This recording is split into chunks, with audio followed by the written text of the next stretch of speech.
តោះបងនេះវិធីប្រើរបស់ទូបោកតូស៊ីបា12គីឡូបងនិយាយទៅ12គីឡូ10គីឡូ14គីឡូប្រើដូចគ្នាទេអញ្ចឹងគឺដំបូងបងបើកអញ្ចឹងទៅយើងដាក់ខោអាវដាក់អីធម្មតាដាក់ទឹកដាក់សាប៊ូប្អូនតោះមកយើងបិទមកវិញមកយើងចុចទៅ power start ប៉ុន្តែជាទូទៅបើសិនជាបងចង់ set ច្រើនបងចង់ set ខ្លួនឯងអត់ចង់អូតូរបស់វាទេបើបង power start ន័យថាវានឹងថ្លឹងខ្លួនឯងវានឹងខោអាវយើងនឹងប្រហែលគីឡូវានឹងដាក់ទឹកខ្លួនឯងបោកពួកខ្លួនឯងនឹងពុតខ្លួនឯងតែបើបងថាអត់ចង់ទេបងចង់ជឿរើសទី1បងកលេចមើលនៅខាងនេះគឺវាមាន function ធំឲ្យបងជឿរើសសិនជ្រើសរើសជាលក្ខណៈខោអាវធម្មតាជាលក្ខណៈខោកបយឬមួយក៏ជាលក្ខណៈភួយឬមួយក៏នេះគេថា heavy wash បើខោអាវយើងវាឡាក់ខ្លាំងអីអញ្ចឹងយើងអាច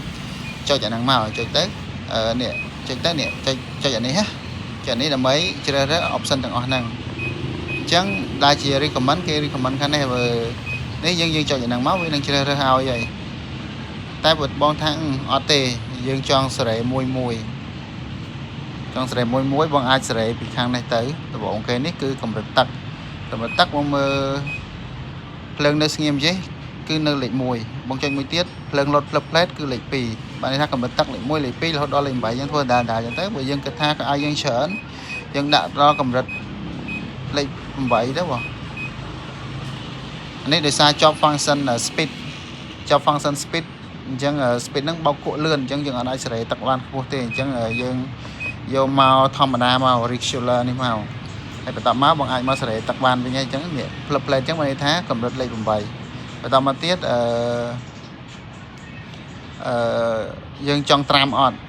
យើងចង់ set យើងចង់ត្រាំអត់បើចង់ត្រាំហើយចុចកន្លែងនេះមកណានេះ flip plate អញ្ចឹងមានន័យថានេះខាងលើហ្នឹងត្រាំយើងចុចនឹងហើយយើងសេរីចុចលោតភ្លើងមកយើងសេរីអញ្ចឹងយើងចង់ឲ្យត្រាំ10នាទី20នាទី30នាទី40នាទី50នាទីគឺយើងឲ្យវាត្រាំតាមហ្នឹងទៅតែជាទូទៅយើងអត់ដែលត្រាំអាហ្នឹងបានយើងចុចមកវាអត់មានឲ្យមកគឺឲ្យ0ហើយបន្តមកទៀតលោតភ្លើងកន្លែង wash នេះគឺបោកគក់បងគិតថាចង់ឲ្យបោកប៉ុន្មាននាទីចុចឲ្យវាលោតភ្លើងកន្លែងហ្នឹងហើយយើងសេរីនេះដូចគ្នាចុចកន្លែង set នេះទៅ